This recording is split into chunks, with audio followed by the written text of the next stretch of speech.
తాజా అంశం చూస్తున్నాం. జమ్మూ కాశ్మీర్లో ఘోర ప్రమాదం సంభవించింది. పూంచ్ జిల్లా మొఘల్ రోడ్డులో లోయలో పాఠశాల బస్సు పడింది. రాజౌరి మాంజాకోటి నుంచి ఈ బస్సు బయలుదేరింది. ప్రమాదం జరిగిన సమయంలో బస్సులో 40 మంది విద్యార్థులు ఉన్నారు. ఈ దుర్ఘటనలో మృతుల సంఖ్య భారీగా ఉండవచ్చని స్థానికులు చెబుతున్నారు.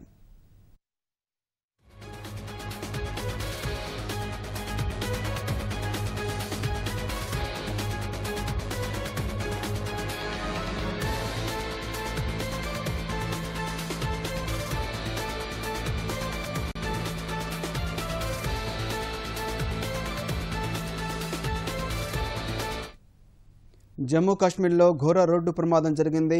రాజౌరిలో 40 మంది స్కూలు విద్యార్థులతో బయలుదేరిన బస్సు లోయలో పడిపోయింది. ఈ దుర్ఘటనలో అనేక మంది చనిపోయినట్లు అనుమానిస్తున్నారు. ప్రమాద సమాచారం అందగానే సహాయక బృందాలు రంగంలోకి దిగాయి.